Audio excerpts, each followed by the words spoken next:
So last night, both Houston and Golden State won, which was neither a surprise nor, if you watch the games, even particularly suspenseful.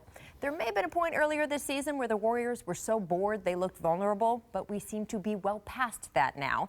They've even returned to exciting activities like playing defense. Please note the Wizards only made 8 shots the entire first quarter last night, and Kevin Durant barely broke a sweat, dropping a game-high 32.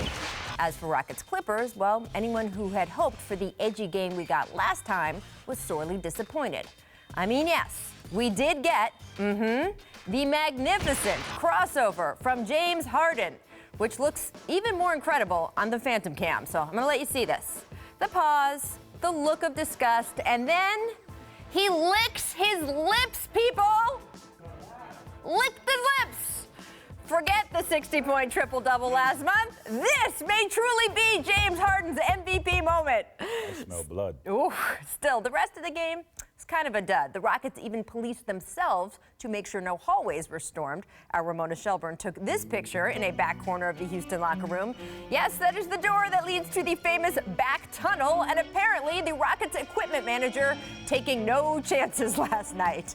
The win did push Houston's streak to 14 games, their second one this season, and more importantly, the Rockets are now 31-1 when their 3 best players all play, which is a big enough sample size it should scare anyone, including, Golden State. Yes, the Warriors, who for much of the season have behaved like, the queen bee in the high school cafeteria who can't be bothered to be noticed or be nice to the new girl. I love Mean Girls. Come on, you gotta love Mean Girls. Anyway, it seems they are finally getting a little jumpy about Houston getting closer to securing that #1 seed. The Rockets are already a half game up on the Warriors. The Rockets are already owners of the season tiebreaker on the Warriors. So it's really 2 games of ground Golden State would need to make up, and that may be why we got this little gem from Klay Thompson last night. Quote, "We're really trying to win every game going into the playoffs. Might be unrealistic, but it would be nice to do that." And Steph Curry seemed to agree with him, adding, quote, "We haven't run off a long win streak in a while. Would be a nice feeling going into the playoffs." Let's take a look at the Warriors' remaining 20 games, shall we? First of all, they play the Phoenix Suns 3 times. So that makes this whole thing seem possible right there. They also play the Kings twice, and the Hawks. Now, they do play the Spurs twice, but at least one of those will be without Kawhi. And they play the Wolves, but without Jimmy Butler. Now, that Portland game back-to-back could be dicey, but still, it is an interesting thing to think about and a very interesting idea. Because while the Rockets and Warriors may be so sharp right now, their games are getting a little boring. The budding rivalry between them is anything but. Now, T-Mac, you hear Klay and Steph say, "Oh, we want to run a streak off." We all remember 73 and how that ended. So do you think they should try to go for this with 20 games to go? Absolutely. I mean, I think we all agree this will be their biggest test throughout the playoffs because of the resurgence of the Houston Rockets and how well they're playing. I would love for them to see if they can run off these 22 games.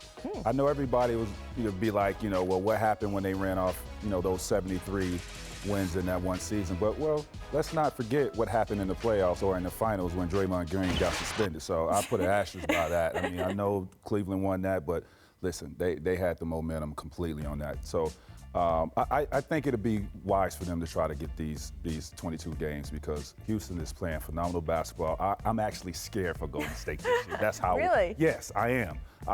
They need to get this home court advantage because Houston is no joke. They're playing great basketball, and they're much deeper than Golden State in talent. They need a goal. They need a goal. They are a bored team. They need a goal. Look, I think it's a generally good policy to get off the team bus at 5:30 every afternoon and say, yeah, we're going to win tonight. Let's do that. I don't think they should do it at the expense of, pacing their stars. And I think you can do that. You can rest a guy at Phoenix. Right.